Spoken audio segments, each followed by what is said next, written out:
let's do a little PR 101 for James Harden. Double PR 101 for James Harden. Because he started the weekend by getting in a war of words with Giannis, which I think Giannis has actually been kind of asking for a while. James Harden isn't really one to go back at people, but he finally did. We also need to get Rachel Nichols on the show here because this interview looked like they did it in like a closet. Yes, it was a little weird. Yeah, but she got James Harden to open up a little, and James Harden said about Giannis, "I wish I could be 7 feet, run, and just dunk. That takes no skill at all. I got to actually learn how to play basketball and how to have skill." That's kind of a fact. Yeah, I mean, except for the fact that Giannis is like insanely skilled. But and listen, his game isn't just dunking. But Cat, yeah, other than that, it is a fact. If you were short like me, you would understand that. James Harden's like 6'5". Yeah, I know. But if you were short like me, you'd understand. This is like the last thing that we have. We can always say, like, man, you know what? Actually, I truly believe if I was 6'5", I'd be in the NBA. Yeah, Shaq. That's all. Shaq wasn't good. No. He was just bigger than everyone. Exactly. If you didn't let Shaq dunk the ball, he wouldn't have been good at basketball. So he had think no about touch, that. no footwork, nothing. He just dunked. Yeah, that's all he did. And then he shit himself. Then he pooped himself. So which I will not shame him for that. Well, I will shame because it didn't look like he pooped himself. I'm gonna walk that back. It just looked like he didn't wipe properly. Either didn't wipe properly or no attention maybe to detail. got maybe a little too much time spent at the strip club the night before.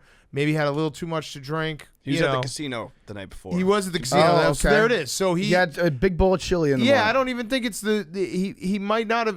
Might not have been a wiping thing. It might have been just more like, hey, he's just got a leaky ass. You know those days you're like, hey, this is gonna be a leaky ass day. Sometimes well, no, it's just like, you're farting on the bench, and it's like usually you have the red shorts. And it's like no one even notices, but you didn't realize like you can't even do those questionable farts if you're wearing those. You have to have shorts. Awareness of the color of your pants at all times after you hit the age of like 27. Yes, that's just a good rule to live by. Yes, it might be just.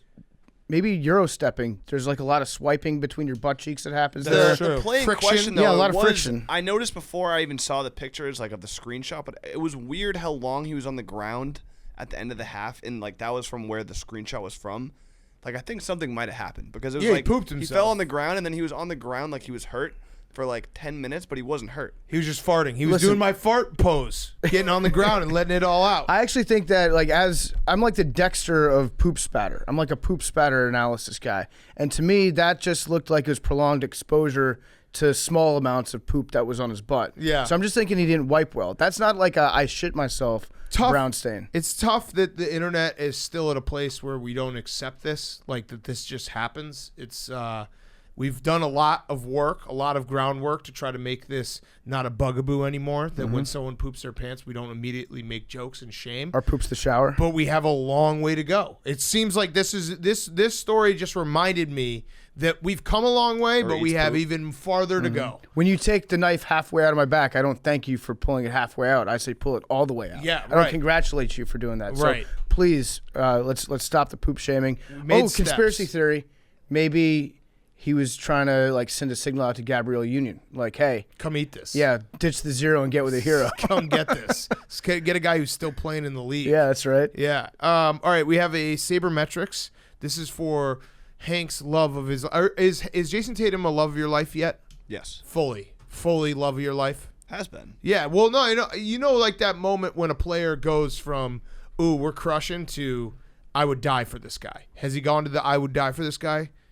Yeah, as he a was fan, already not very obviously like the him and Scary Terry in the playoffs a few years ago elevated him up there. Right. But now it's nice to see him getting the national attention that he deserves. There's nothing better than reaching the "I would die for this guy" player, like that you root for. You're like, anything he does, and everyone, you can tell too when other people start getting jealous or other people mention like, "Hey, that guy looks good." So either way, sabermetrics, Jayson Tatum. We don't know how this updated from last night, but he did have more than 30 points. But this was from the first 42 games. So since Jayson Tatum fully connected his beard, he had a kind of a choppy beard there on his sideburns. He fully connected it.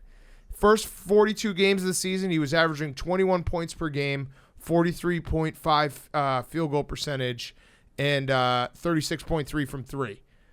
The 11 games after he connected it, 30.5 points per game. So he jumped up a full 9 points. 51.4 field goal percentage, and he's shooting 50% from three It is the true definition of look good, feel good, play good. But he's also more susceptible to the coronavirus. True. So you got to give the good and bad there. Is that a big win for you, by the way? Oh, huge, massive. Like, The I don't fact even that have to shave my beard. I can't. You Listen, can walk around being like, I'm actually just being. It's preventative care for the coronavirus. Well, I'm like early stages Jayson Tatum my entire life. It just Right. doesn't connect. Really. You'll never get to. I'm never level. going to get sick. That's fine. I'm fine being like a very good player, Right. that shows up in the playoffs. But yeah, Hank, are you? What's your status on chin strap? Are you pro chin strap? I think he does look better. Like Way it is, you look better, and you start saying, "Hey, maybe I belong." Yeah, absolutely. look a childish full before. beard. A full beard can change things. It really can. Mm-hmm. It Have really you thought can. about getting a chin strap? No, I used to. When I was like starting to grow my hair out, I experimented with a lot of stuff. Chin strap. I went there. Didn't look good. go No. go so well. I feel like you have to do that if you grow up anywhere within like 60 miles Especially of playing Boston, baseball, too. Massachusetts. You have to have a chin strap at some point. The '90s reliever look. Yeah. The what's it called? What is it? Soul patch. Soul patch. Soul patch. With chin soul strap. patch with the goatee that connect. The Jim Yes, Rome. yes. That's the mid 90s relief Jim pitcher. Like Rome. Steve Bedrosian had that. Came out of the womb wearing one The of those. goatee, the Jim lineup Rome. into the chin strap, like the lineup into the thin chin strap. Where's Jim Rome? CBS Sports. Yeah.